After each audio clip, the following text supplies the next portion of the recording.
Hello, this is Suggested System number 2.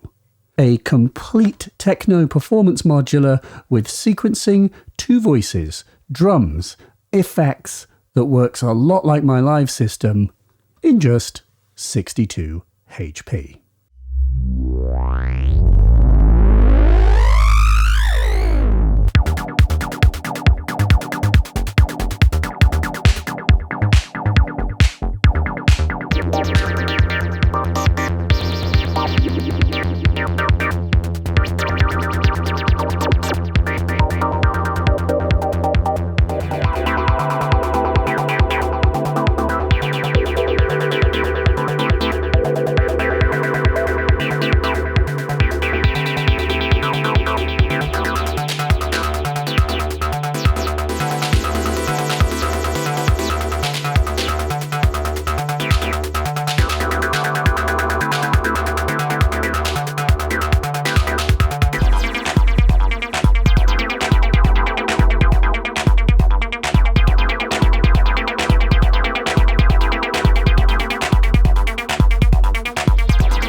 Part 1.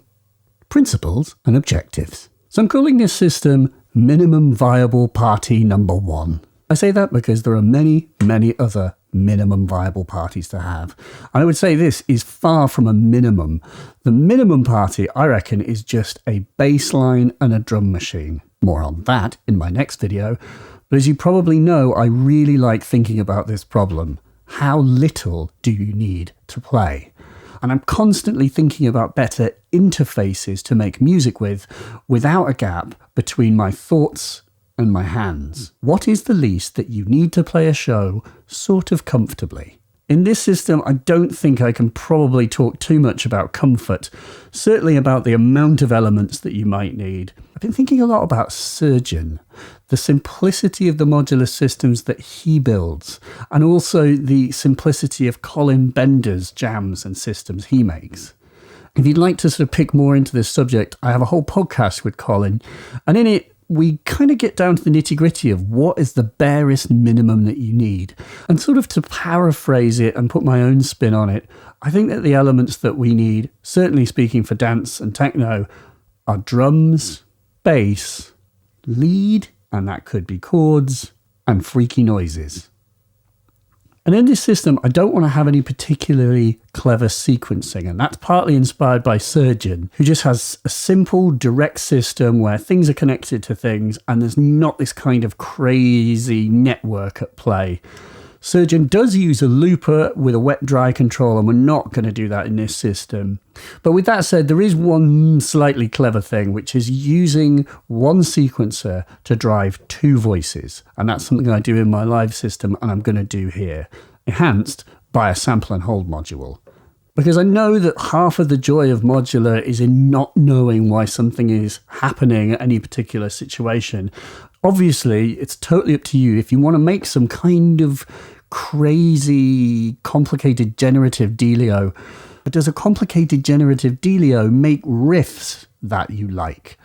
And especially if a cool generative system you built does something magical, does the generative system know not to mess that up when an audience is clearly enjoying it, as a system that's self-played might? So it's about having enough elements that there is always something to move to. And for me, it's kind of like 3 musical elements, so that you've always got 2 things playing and 1 thing you can bounce to, but using some tricks, like what we'll do with the sample and hold module, to try and kind of streamline the requirement on you, so that there's a bit less for you to have to do. Part 2. Wiring the beast. So what I'm going to do is blend the process of explaining what's in the case and also patching the modules themselves, creating the kind of patch that we're going to mess around with. And I'll just basically do what I would do if I was building my live system from scratch, as I have many times. I'll just put it together systematically, I'll talk through why I'm doing what I'm doing, and I'll talk through the module choices, and of course some of the alternatives, stuff that you may well have lying around that you could make a similar patch with. And just for you, Steve Davis, you modular people go too fast, he said, words to that effect, so I will try and go slow, so that we all understand why I'm doing what I'm doing. Problem is, I don't know why I'm doing what I'm doing. So we begin with rhythms. I've got the Grayscale Algorhythm, a simple 8-step rhythm generator. And I'm interested in this because I want to try and experiment with simple, performative, what I put in is what comes out rhythms. There is a random mode on this, but I'm not going to mess with it potentially too much. But what I am going to do is cheat. For the first time in 2 videos, I'm going to cheat because I don't have a clock source and I can't fit a clock source in here whilst also fitting this stuff. So this is the output of a BeatStep Pro. Clocked. So that is going to serve as a master clock generator running our sequencer. And the algorithm's good because I've got 8 outputs and I can program each one individually. I hold down this little button. Now I program channel 2. I hold down 4. Now I program channel 4. Very simple. Now, 4 is actually on random mode. You can put sequence or you can go random like that. Really cool. So you can kind of very simply get, is performative the right word? You know, I want that specific 4/4 rhythm, or you push that. And then you're going to get random sequencing, but with a likelihood based on how many gate lights are lit up. And we have 8 of these. There are many different choices for rhythm sequencer. What I like is that it's 8 sequences in one tiny little module, you know, just simple. That's good. So I'm going to program a kick. That is going to be the foundation. Channel 1 output of the algorithm goes into the gate input of the Tiptop Audio 1. Tiptop Audio 1 being a sample playback module giving me insane fidelity. It can do 96 kilohertz, 24-bit wonderfulness. With an SD card, you can have loads of samples on it. Oh, there we go. It's got its own volume control.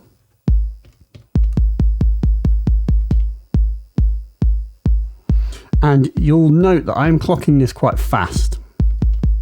I could sort of clock it at half the speed, but I want the resolution. And so you have different samples in the Tiptop Audio 1 because, as I say, they go on an SD card. What my pro tip would be is don't have too many. The last thing you want to be doing in front of an audience is browsing through 5,000 kick drums just to find one that's actually good. So I only have like 3 or 4 on here at the very most, maybe even 1. And just that's your kick, you know, and you know that whatever you turn this dial to, because there is no screen, it will be a one worth hearing.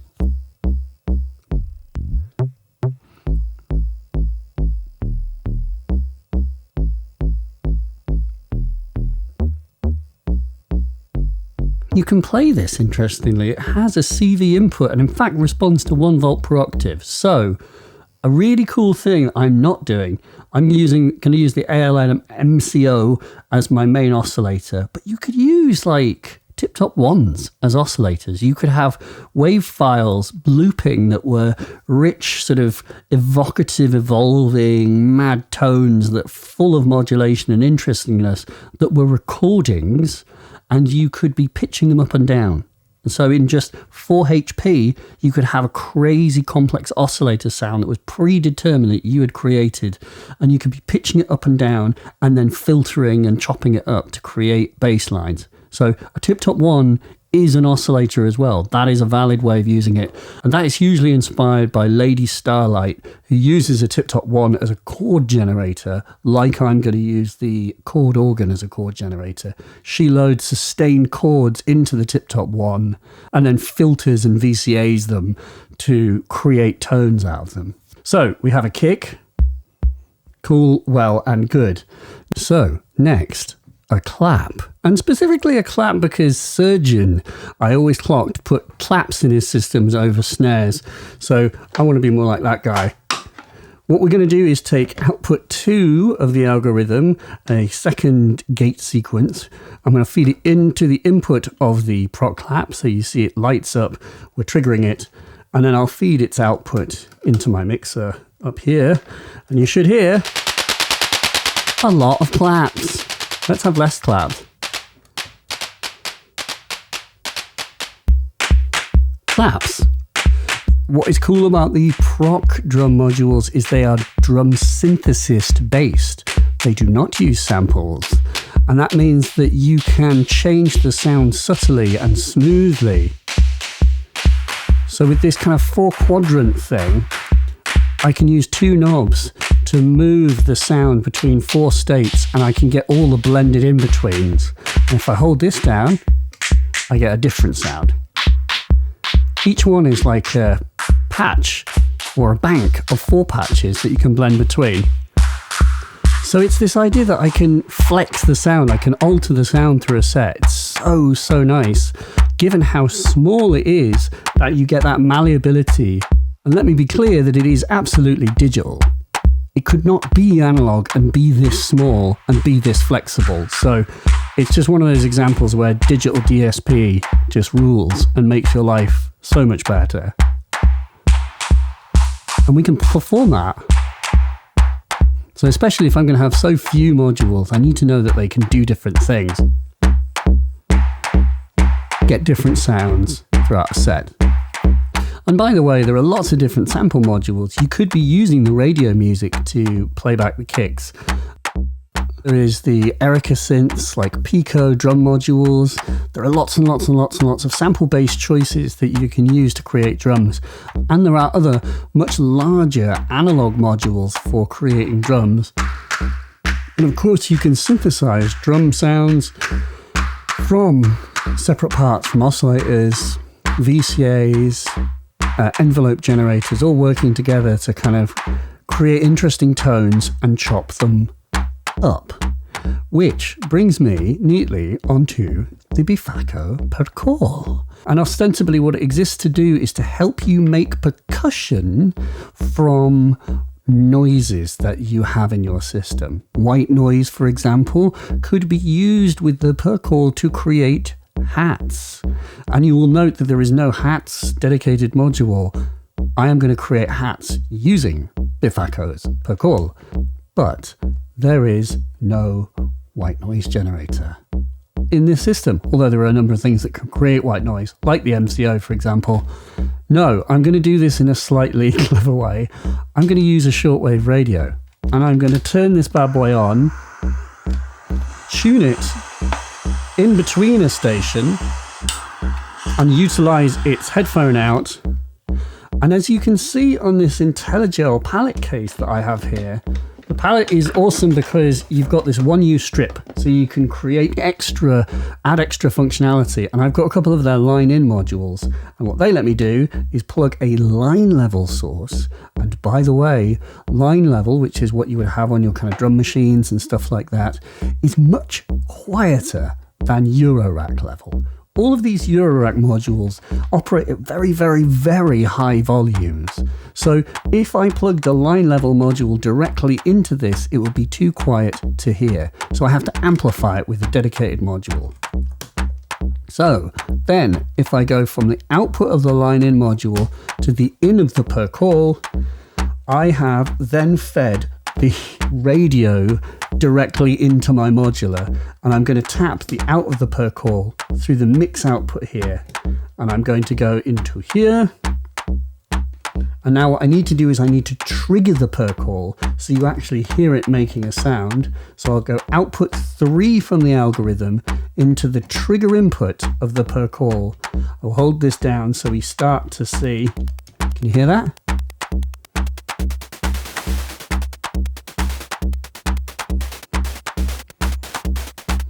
So good.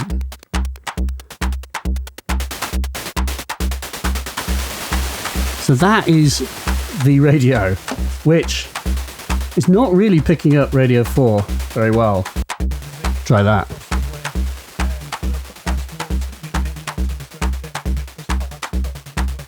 Huh.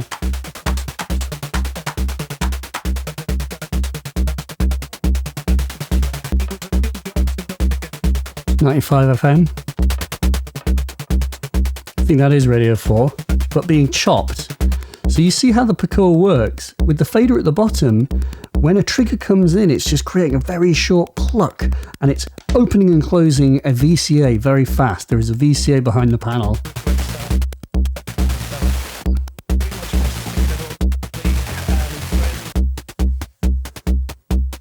Wicked.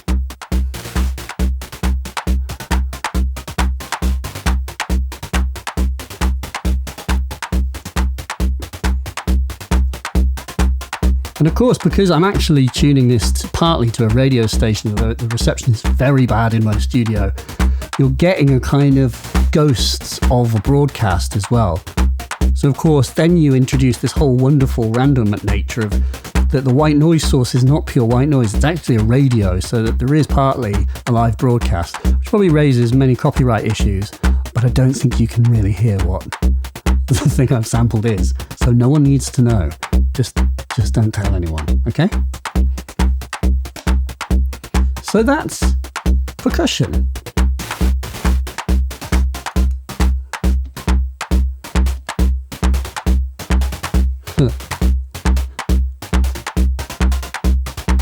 That's good. And I've got a volume knob here, by the way. The percall is amazing. This is 4 channels of this. So now any tone that you have becomes ripe for turning into a sound, a chopped up percussive sound. Now, I get control of the decay portion, but the limitation is I do not get control of the attack portion. So if I'm going to use this to create bass notes, they will always have a hard start. And there are other ways around that too, if you had other modules, but let's not worry about it. Let's keep things simple. Because I've got the percall and I'm going to run out of mixer channels, I'm actually going to run the clap into a percall channel. One thing I have noticed with the Prok drum modules is that you can get some line noise in the background. Not so much as you ever notice in the heat of a set, but if the sound is soloed, you can kind of hear it. So it's nice actually to chop it up. It will also just give me another way of controlling the sound. So what I've done there is I'm now going to feed the clap into the in of the percall. So then what I'm going to do is I'm going to take the trigger signal that is triggering the Prok Clap. I'm going to plug one end of it into a Tiptop stack cable. I'm going to plug that stack cable into the trigger input. What that's going to mean is whenever the algorithm sends a gate down here to the Prok, it will also send it to the percall. It's interesting that you don't have to have stack cables, do not have to be multed at one specific end of the cable. They can be multed at either end, which is much more convenient from a plumbing standpoint to have it at this end. So you may be able to see here that the light is lighting so that this is getting, which is cool and good. A kind of clickety-hatsy thing there.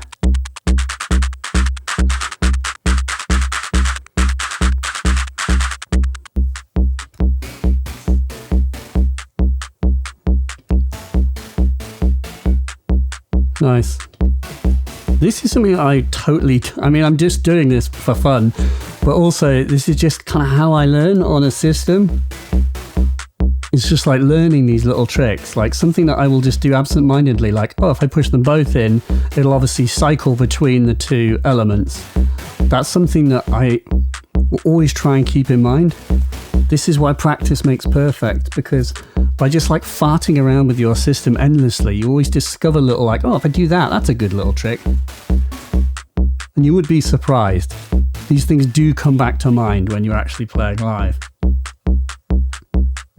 And so what I have done is I've now got just like an overall volume control for everything that's in the percall. But remember that the percall has got its own volume knobs here. So it's yet another thing to bear in mind, but it's useful. It allows me to trim the Prok against like the white noise.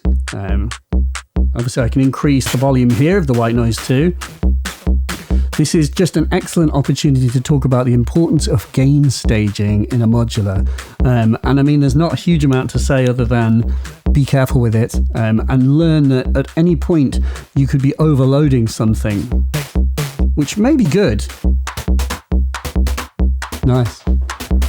And so there's this idea like The way that I'm building the patch here really truly is how I do this with my bigger live system, and a really nice benefit of it is that it forces you to just play around with the elements one by one, and kind of as you introduce one other thing, it helps you think about how it all works in context, at least it does for me, so that if I'm just messing around with these, like the kick and just like this like funny white noise source, I'm starting to think like, oh, you know, there could easily be, this is a thing I could do. I could have a broken down section where I don't have any of the bassline stuff, which I haven't yet patched in, and I just mess around with like, you know, sort of weird radio noise and like the clap and the kick. I mean, that just sounds good by itself. I don't need to like do much more than that, quite honestly.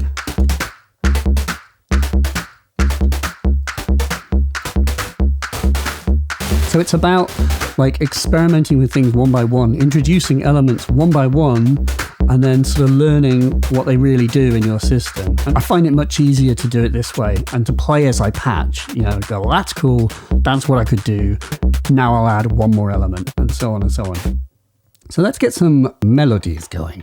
What I'm going to probably do is clock the 4-step sequencer using the master clock source. So what I did was just use a stack cable, plug it in one end, and then plug it into the clock input. So you would see that the sequencer has started to like light up and move. So it's being clocked. So any sequencer at all in the world will be fine. I've used the Metropolis in my live system. I'm also testing the Rick M185 sequencer, which is amazing. But this little Ladik sequencer is 4 steps, very simple and very small. So it fits in this system. Totally fine, doesn't matter. But what does matter is the choice of sample and hold module for the patch that we're going to do. Here's a dirty little secret, people. Sample and hold modules, which are designed to sample a voltage and hold it for as long as you tell it to. Whilst they say they do that on paper, technically, what happens with many sample and hold modules is they will sample a voltage and will slowly drift down over time. They sag. And some may be better than others, but I can tell you that any sample and hold module that doesn't specifically say on the website, hey, we designed this to precisely hold the voltage just as you intended, probably won't. DivKid's Random Step is a new module with 3 sets of sample and hold, and it does. It is specifically designed for holding a voltage exactly and precisely. Another great one is the Jaw Analog Select 2, and there's one other that you may already own, the Expert Sleepers Disting, which I'm not using for that purpose here, but because it is digitally controlled, is a really, really good sample and hold module. It holds the voltage precisely. Why does that matter? I am going to use a sample and hold module to sustain pitch voltages and send them variously into my oscillators. Therefore, it matters massively that they stay at pitch, because if the pitch of the sample and hold module sags, then the pitch of my oscillators will sag too. They'll go out of tune, which we do not want. So that's why the random step is great. Anyway, I don't want to get too hung up on this, but best if I just show you. So for bass, I am going to use the ALM MCO. This is an extremely rad wavetable module.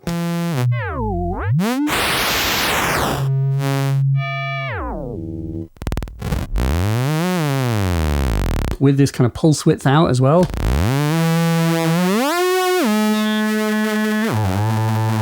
And a sub out. Nice.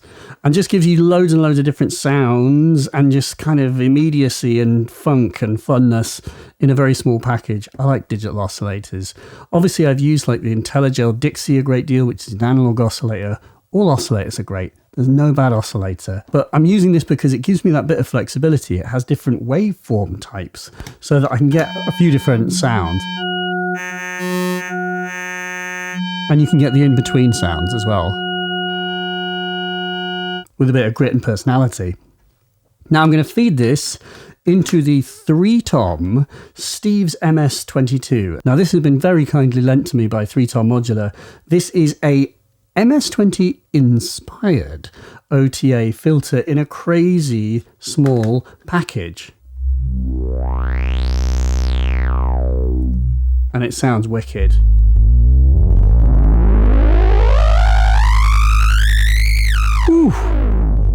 very small, but very well formed. These feel amazing, by the way. And with lots of clever little things. It is 2 filters, a high pass and a low pass in series.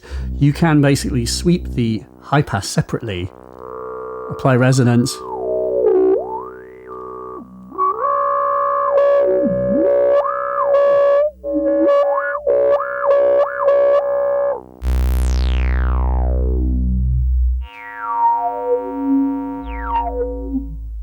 really nice. And although it has got these tiny little pots, but they do feel really, really good, like super solid. There is a bunch of CV modulation possibilities. You've got filter cutoff CV, and then you've got this ACV, which you can route around to control various different things. So it's very flexible and really small. It's only 4 HP. Perfect. We need more very small filters in the format, I feel. And so to actually make the voice, I'm going to leave it patched like this. MCO into the Steve's MS22, but then into the Percall. So if I go into input 1, then what I need to do is trigger it. So I'm going to use output 5 of the algorithm. So then if I go output 5 here, into the trigger in of the Percall,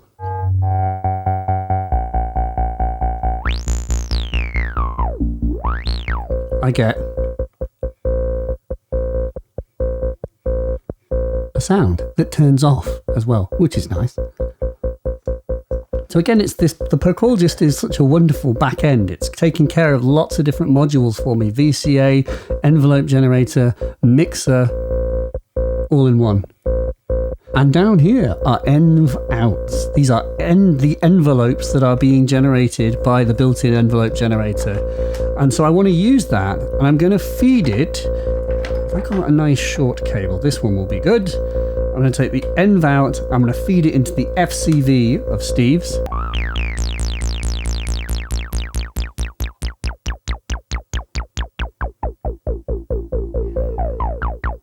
So then I get modulation. Ooh, that was fun.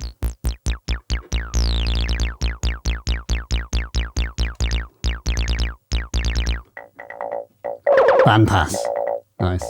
And then what I'm going to do is try and unmute the other elements so I can check their levels. So this is a bit quieter.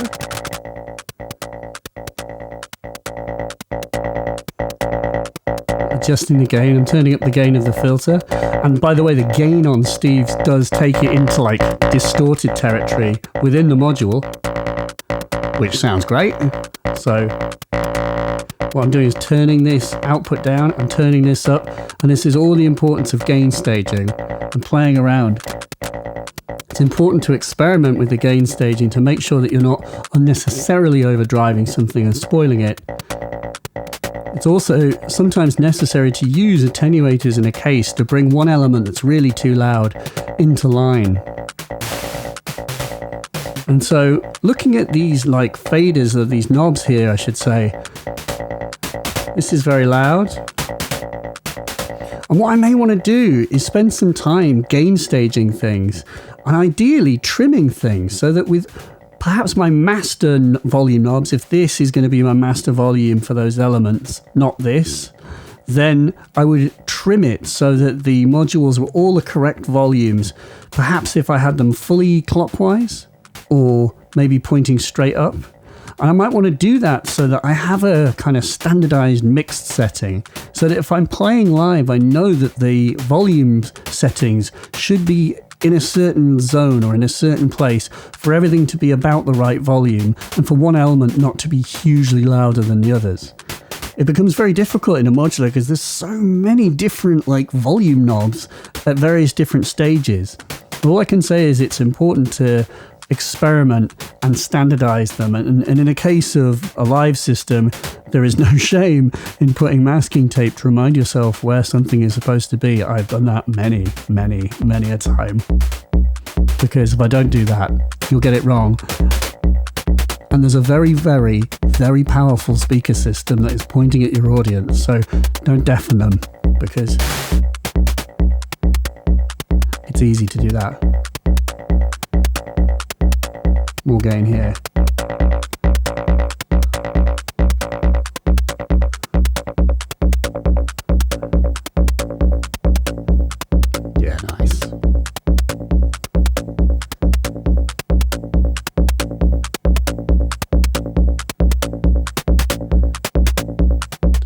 of it.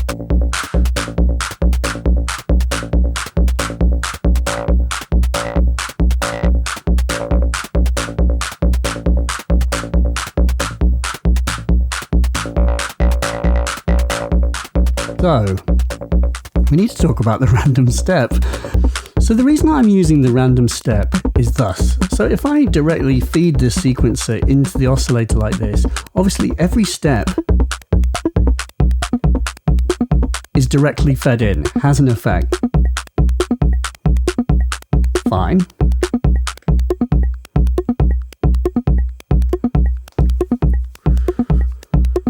But we can sort of break the limitations of the 4-step sequencer in a really interesting way. So the way it works is like this. If I take the sequencer's output and I feed it into the sample input of the random step, and I take perhaps channel 4 of the algorithm and I feed it into the trig, then by programming channel 4, what happens is that the random step is sampling the sequencer every time I feed it that gate. And then if I feed that into the 1 volt per octave, so the benefit of feeding it through the sample and hold module is then I am going to be able to sustain notes. So at the moment, I've got every single step lit. So every time a step happens, the sample and hold module is sampling the sequencer. So we get a direct correlation between what is on the knobs and what we hear. But if I turn some of these trigs off, we get sustains of differing kinds. Because it's going to hold the voltage until we send a trigger. Nice.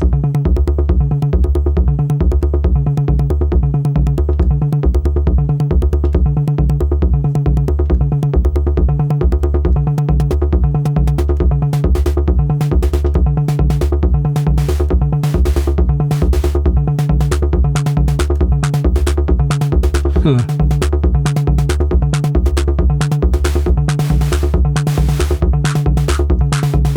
By itself, that's quite nice. It just allows you to take a really simple sequence and kind of extend its usefulness.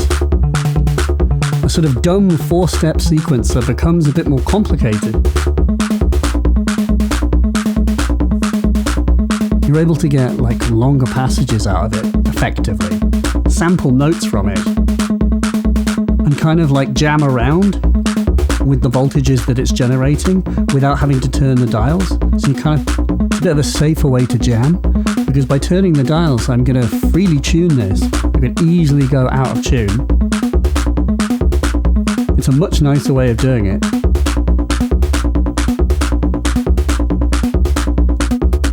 But that's actually only one benefit.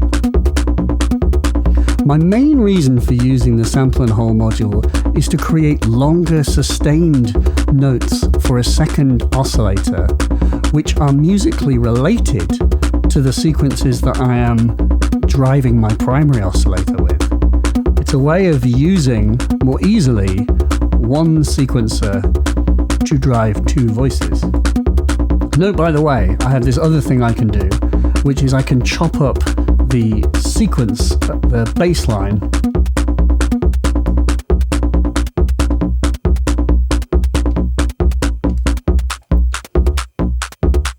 because I have independent control over when I trigger the note. So then we've got like this other layer as well. So it's like I'm sending the sequencer into the sample and hold generator. Whenever the pattern that I create here on channel 4 controls the sampling of said sample and hold generator, and the pattern that's in channel 5 controls the pattern that the bass line is being triggered with, i.e. that the note is sounding with. So you've got all these things working together. And if you are thinking, hey, that's quite confusing, that's a lot of things, you'd be right. That is a lot of things to think about that are generating your bass notes. And actually, I would prefer to offload some of that So actually, what I want to do is use the 2HP Euclid module, and I'm going to use Euclid to do what I'm doing with channel 5 on the algorithm.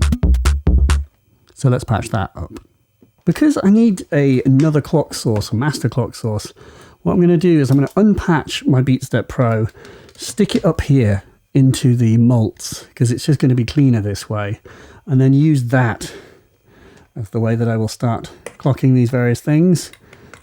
Let's have another version of that into the algorithm, and then I'm going to put that into the 2HP Euclid module. Euclidean modules are great. What they do is they create rhythms as well, as if I was sort of programming the little patterns on the algorithm.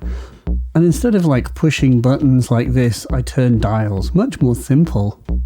And so what I'm going to do is depatch. Is that a word? Unpatch, I think is probably the word. Unpatch the baseline trigger from the algorithm, and I will feed the Euclids out, and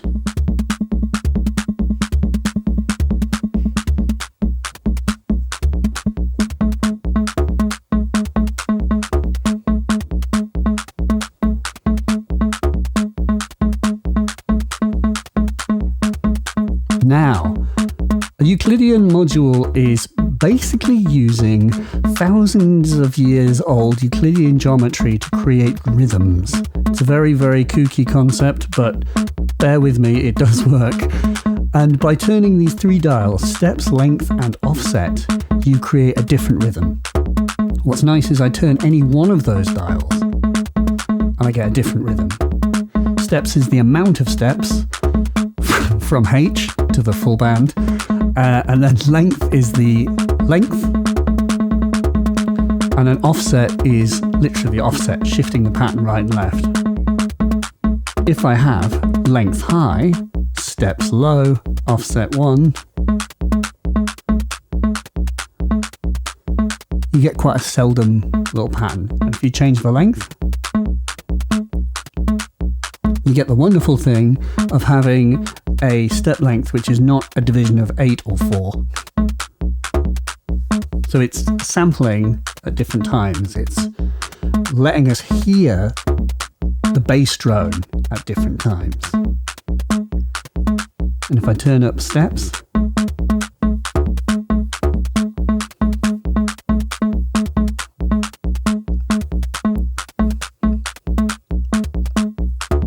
and so the beauty of using 2HP Euclid, and by the way, there are lots of other Euclidean modules. I really like the VPME, Euclidean circles. You'll have seen me use that in my live system potentially. There's also the Rebel Technology Stoicheia, which I've made a video of, which is also great. It is 2-channel. The VPME is actually up to 6. This is just 1, but it's very small.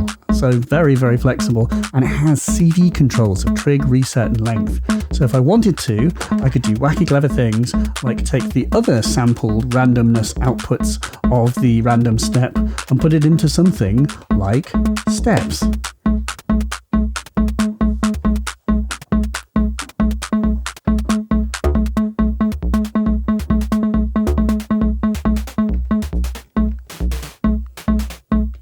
So that it is randomly controlling the step amount, which is nice. You can do that, I don't know. I kind of prefer doing it by hand. I want like that control, and I want the repeatability, because again, it comes into that thing that I was saying about generative synths earlier, where it's like generative stuff is cool, but it's not cool when it messes up a good bit. I can turn the dial and sow the generative seed of the Euclidean pattern, in effect.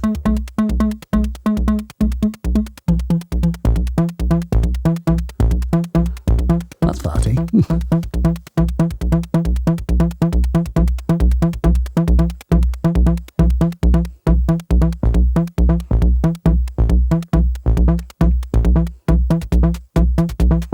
Nice.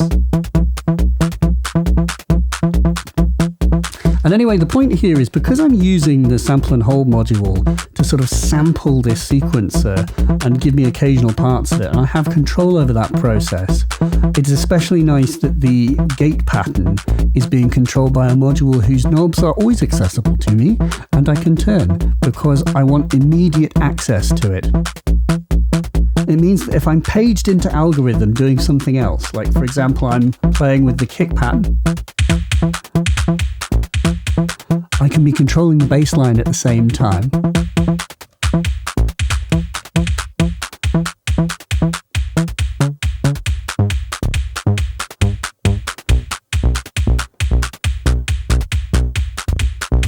More steps.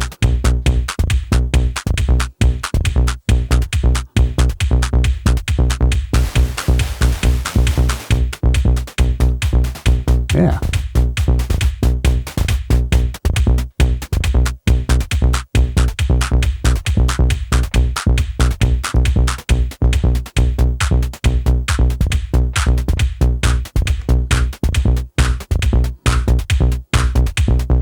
Nice.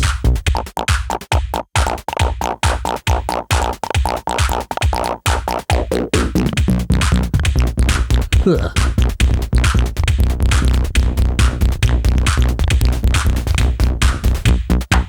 Steve's MS22 is very fruity.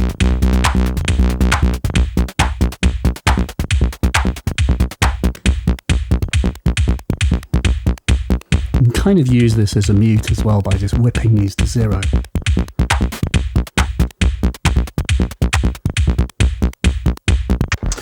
Alright, so then there's this chord voice, and that's also an opportunity to talk more about why we're using sample and holds. And by the way, I've chosen a chord as my extra voice, not just like another oscillator, a standard oscillator, because in my live system I use the mutable instruments Platts, and Platts is 99.999999 recurring times on chord. I love the chord on Platts. I love just having a bass line, some chords, and just jazzing out to that whole combo. Although you can make other sort of sounds with the chord organ, i.e. you can make things that are just sort of one oscillator or a single oscillator plus a sub-oscillator in effect. You can kind of do that, but I'm going to use it mainly in chordy mode. Chords.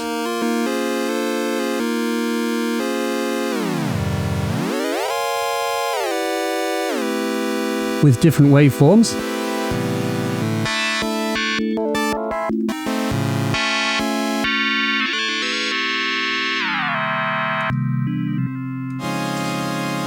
Which is rad, but it's just a very small module that makes majestic chords.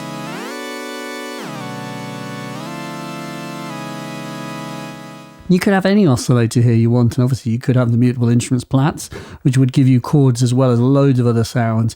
Arguably a better choice, but very big comparatively and not possible to fit into this case.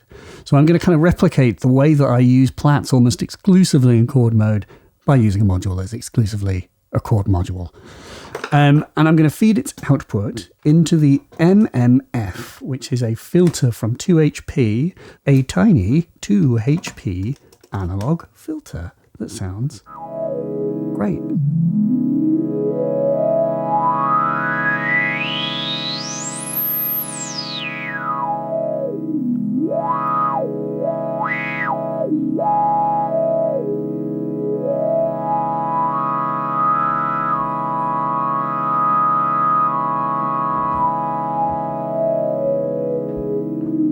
Obviously there are other filters available. There are many, many filters. You've probably got ones that you love, but you may not have very many that are this small. Of course, it's very small, i.e. that little fader, that is very tiny. I can't really play that very easily. But what I can do is I can use things like these volume knobs here with nothing plugged in. These become offset generators, and I could use one to create a voltage that would move the frequency up and down, like this.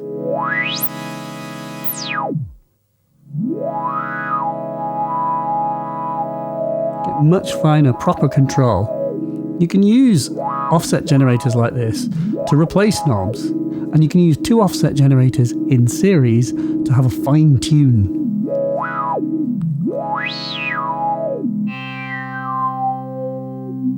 Nice. So, what I will do is, once again, I will plug the output of the low pass mode. By the way, it has got high pass and band pass. I'll stick it into the in of the Percall, and then I'm going to use another channel on the Algorhythm, so maybe 5.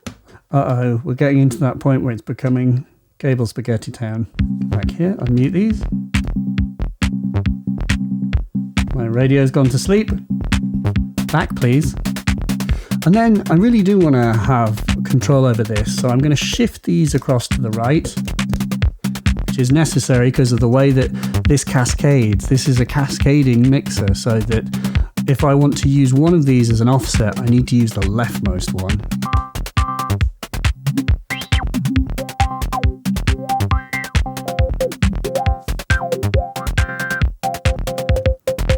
That's quite interesting. That's choke, which is designed for making hi-hats. You can get some really nice like interrelationships if you mess with it.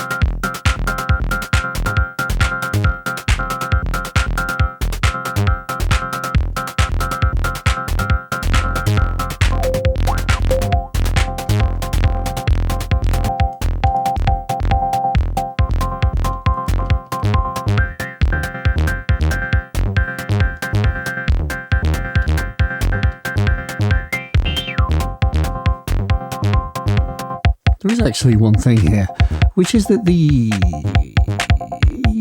decay is not affecting the filter because I'm using this offset. How do I get the offset plus the decay? What I do is I go envelope out from the envelope that is being generated here, and I just feed it in. So effectively, I'm opening the filter by choosing how much of this I'm sending. It's the same thing as turning this dial. Too much resonance. Better.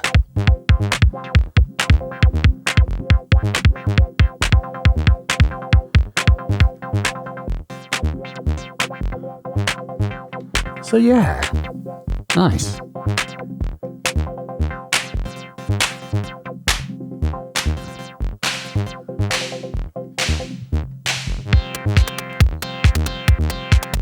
Really good thing that we can do with the hats is just stick random on, and we get random hats.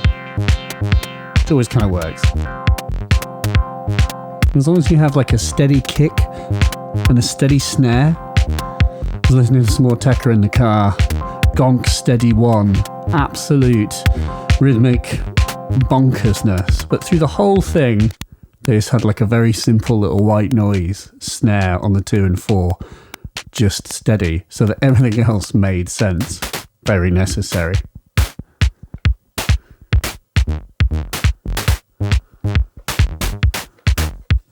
So, effects, and as I said before, I'm using the Expert Sleeper's Disting as a delay. It's clockable. I really like it. There's a wet and dry knob.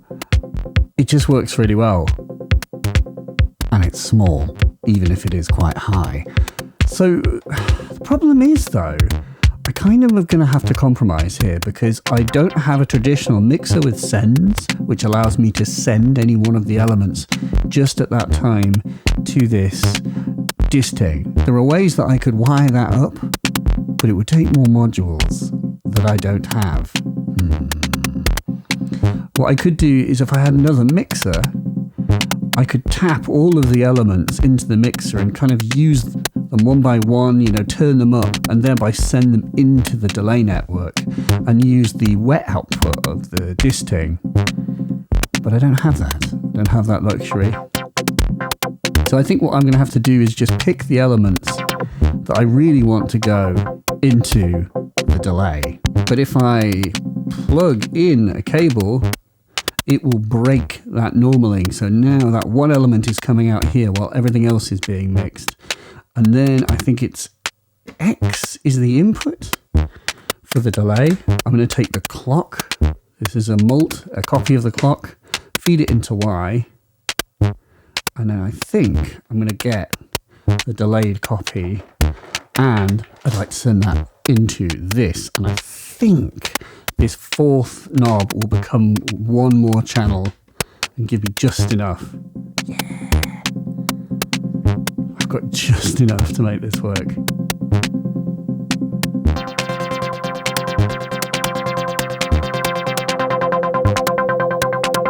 Can't go any louder here. The chord organ is kind of quiet. There is a trimmer. The trick will be turn everything else down, turn it up.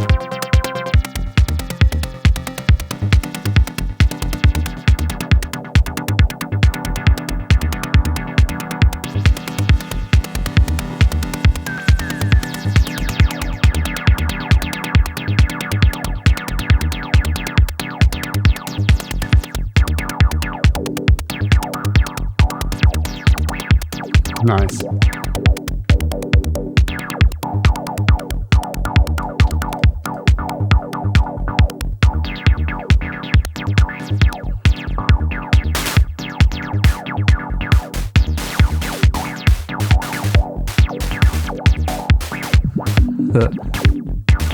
So here I'm turning up the like feedback amount, making the delay just repeat and repeat and repeat.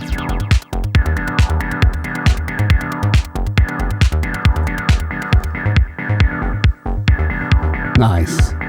Okay, so there's a huge thing that we haven't done yet, and that is program the pitch of the chord organ using the sample and hold module, as I was kind of getting into. So we should start looking at that. That's kind of the final piece in the puzzle to sort of unlock the melodic potential of the bass and the chord working together. But as you can start to see, I'm sort of organically starting to try and jam these elements as if I'm playing a set right now. That's just kind of what happens by default.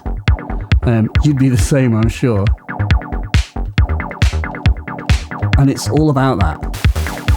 Trying little things. What happens if I do this? What happens if I do that? What happens if I do this? What happens if I do that? Building up, breaking down.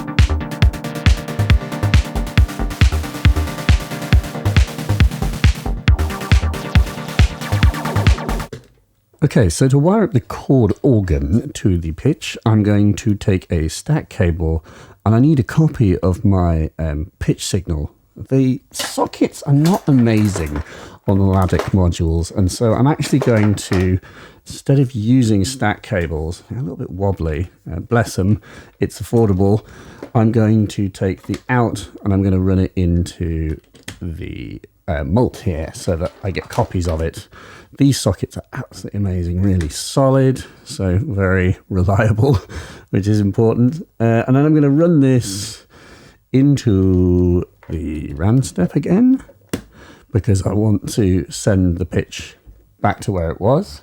I need to also send the pitch to the second sample block. So what is happening? I am now sending the pitch from my sequencer to 2 blocks on the sample and hold module, and I'm going to trigger each block differently.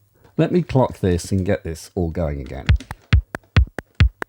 I do just love those like constant chords. Why it's also important to sustain things.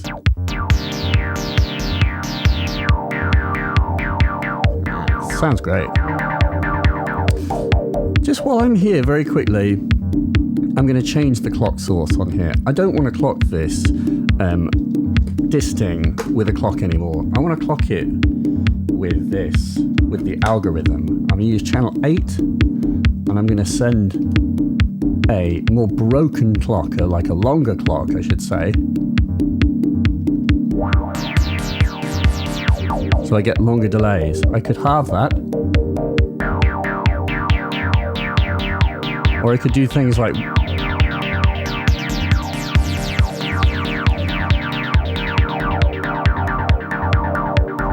by sending sort of interesting gate patterns into the clock source, you get different delays. So I'm going to get the jazziest cable in all of Eurorack. Thanks, Make Noise. And I'm going to go from channel 6, I think 5 I was doing my bass. No, I wasn't. I'm just trying to think of like picking channels on the algorithm that are close to each other so that I kind of suggest relationships in my mind. This is the kind of sort of mnemonics that I'm trying to... You try and bear things like that in mind. So you're like, oh, I know that these two little ones together do a certain thing. Really what you should just do is label it. By the way, you can buy masking tape or special tape. I've got some somewhere, I'll try and find it. But the special tape that's quite thin. It's like there's a place called Cassart in London that you can get that stuff, like really thin tape. And it's really good for doing labels. Some of the like colors age badly, but it's really good for like patch bass and stuff like that, so that you can write on the tape and so thinly kind of label things. So, at the risk of confusing things, okay, so 6 is now our delay pattern, 8 and 4 are our pitch patterns, pitch grabbage. Okay, so then we need to feed it into the module. So I go from the bipolar output, because I want to push it up and down in pitch, into the root.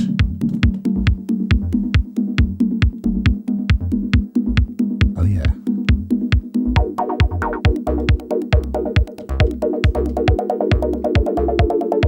So if I turn this one up, so that we're just getting the chord organ pattern repeating every single note,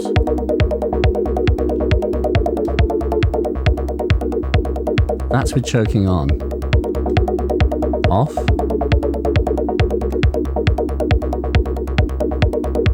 You hear that it's like one pulls the other out. And it's technically designed for doing like hi-hat patterns. You know, on an 808 where you have the closed and open hi-hat and the open and closed, they choke each other. And it's awesome because you can kind of just mash any combination of sparse hi-hats and sparse open hats, and you'll probably get an interesting pattern because they go shook, shooka, shooka, shooka. You get this kind of like wonderful interplay.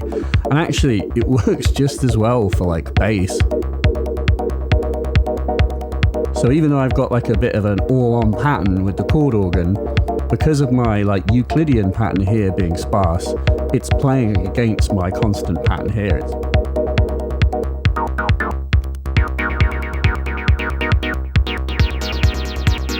It's good, actually. I kind of wish I had that in the big case. So then tuning, they're not perfectly in tune.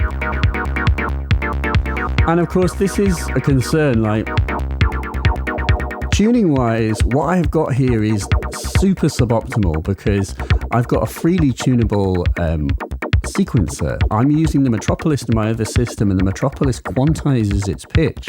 That means that every dial turn that I play on the Metropolis is perfectly at concert pitch, meaning that if I then tune the oscillators correctly, it should in theory be in tune mainly across the virtual keyboard. But here I'm just using freely tunable voltages. I can have any voltage, and so I can technically micro-tune and will be micro-tuning everything. So if I tune the notes, like...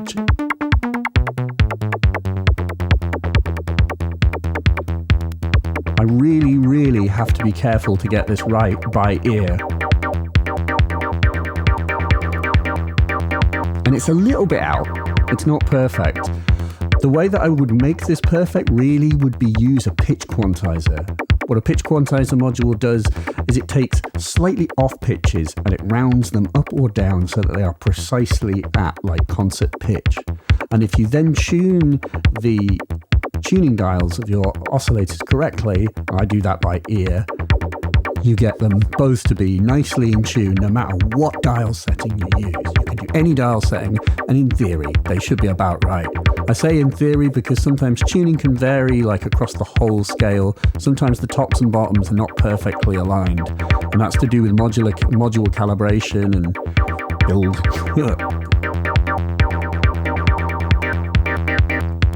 The bass is a little out, but I've got a fine tune.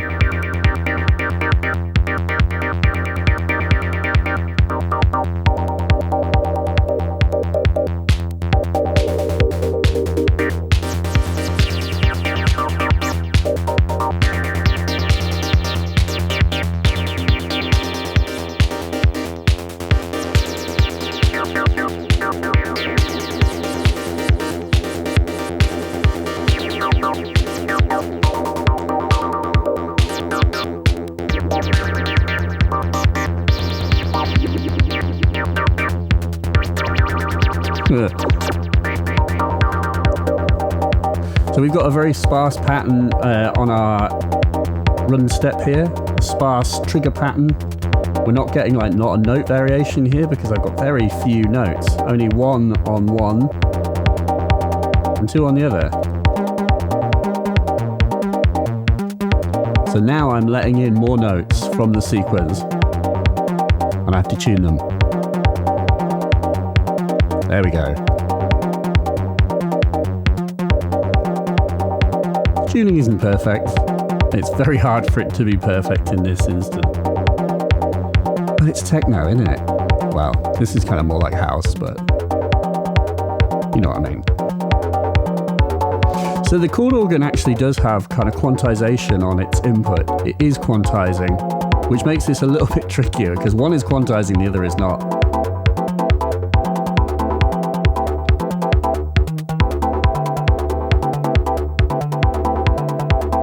So you just have to feel it out and be careful.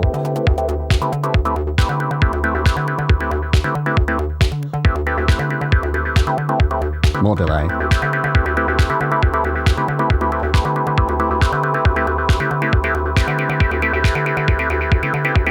Really good using the faders as mutes.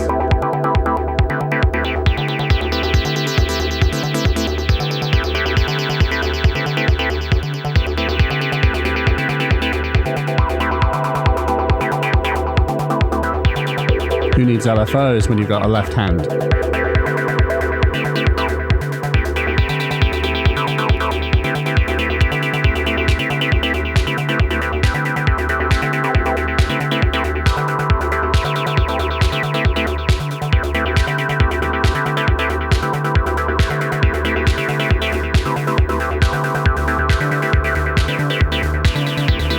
Changing the type dial on the MCO to get a bit of timbral control.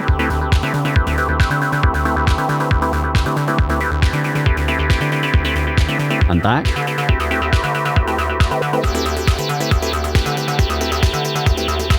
And then let's turn on random on channel 2. Which is really nice. So I can do something else. Maybe I can change the bass pattern. Bring up the kick pattern.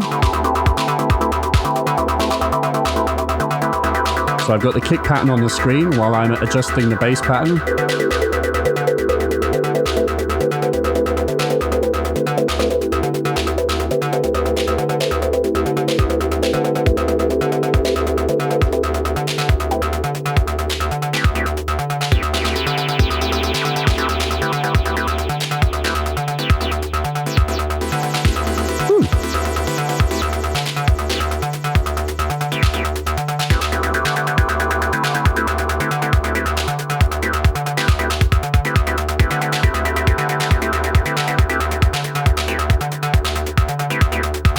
Quite nice doing it. Huh.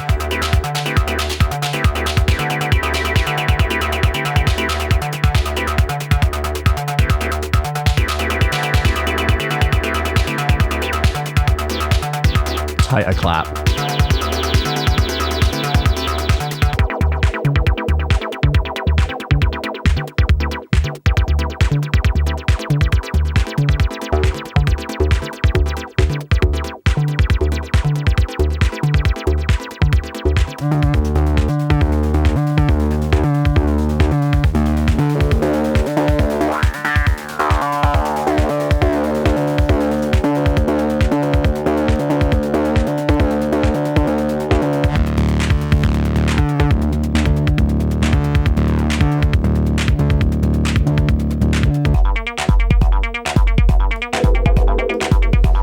Choking is killing it.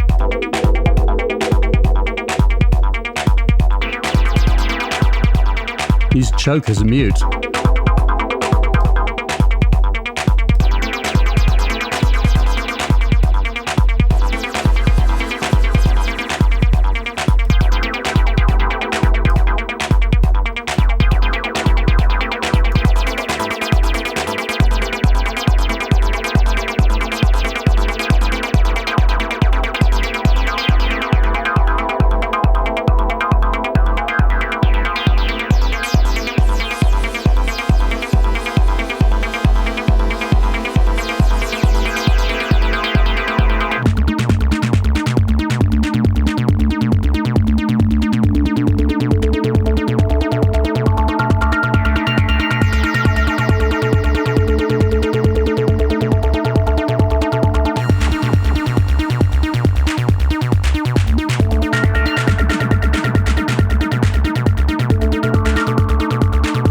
just that flicking the filter high so it throws into the delay.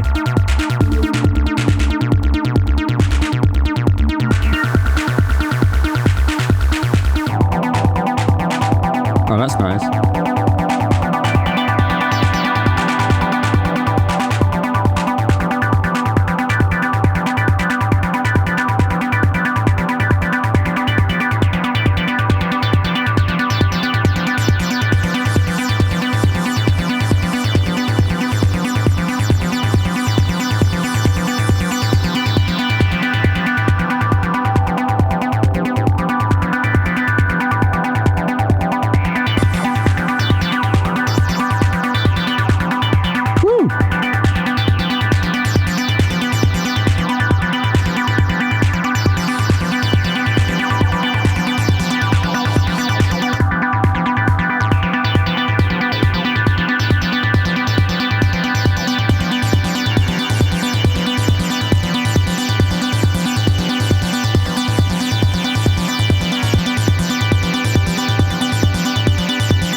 The only way to stop it is pull the plug. Perhaps like G.I. Joe, we should have a moral for today's episode. And I think the moral is thus: to play with your system in order to find the limitations and things it's not so great at, and base any future module purchases on those discoveries. By building a modular with a clear purpose, I knew what I had to try and achieve, but only by playing with it did I know that, you know what, it's actually really hard to tune this, and sometimes there are moments where the two oscillators are slightly fighting each other tuning-wise. Really, that tells me I need to buy a pitch quantizer, and that's a discovery, sure, that I might have worked out beforehand, but I definitely learned it once I'd actually messed around with the system. Another thing that I wished I had were sends, like you get on a mixer, and yet, of course, I could totally wire that up if I had a small mixer. The absolute best way of working out what module you should buy next is by playing with what you already have. I hope this gives you some inspiration to try and mess around with making little live systems. You don't need much, you just need a few elements, and there's pretty much enough to play a show, I think. Obviously, as you see, it is fiddly, but then you get used to it. And especially when you've built the patch, it always looks terrifying when you see someone else's live modular. But if you've never built one yourself, I highly recommend the experience, and you'll find it a lot easier to use than you might think, because you've built the patch. You know why you put everything where you put it. You just kind of learn it in your mind as you build it up, step by step, trying things out as I did. And as I've said before, I have lots of videos about playing live. One of the most important things that you can do is just play. Like jam and practice, jam and practice, jam and practice. That teaches you all of the things that you can do with your system. It takes you through all of the options, but it teaches you muscle memory. Your hands start to remember where to go for certain things. Like I'm remembering, oh, you know, that's that on the algorithm, that's that on the algorithm. And so you learn the places, and you learn like cool spots, like, oh, hey, if I break this down and just have these couple elements working together. They work really well just as a moment. That could be something that I could do in a set. And then you can just jam out and just play. And the other thing is just go slow. Don't make fast changes and just slowly evolve. I find that's the way to make it practical, so that you give yourself enough time to think about what you should be doing next without ruining what was good about what you were doing. By the way, I also want to thank 3Tom Modular for loaning me this Steve's MS22. That is the rad MS20 inspired dual filter in a tiny 4HP package. It's really gnarly and it does loads despite how tiny it is. It is absolutely packed. Check out the links below. He builds these to order and he also sells them as kits and stuff. I will link to all of that jazz if you want to check out that filter for yourself. I will also obviously link below to a modular grid of this exact system, and I will also show a patch diagram for how I have wired this monster up so that you can unpick it if that's helpful. Post thy questions, post thy observations, tell thy friends about this wonderful video that you have watched, and by all means, please consider sponsoring me on Patreon. Yes, friend, it is the beautiful website where you can send a small amount of money to my beautiful face every month. It means I can keep doing this. By the way, I also have a podcast called Why We Bleep. You were hearing some snippets from the recent episode with Hazel Mills, who plays live for Florence and the Machine and Goldfrapp. She is amazing. You should go and listen to that episode. I will link it below. Thank you for watching. Stay safe, and we'll see you next time.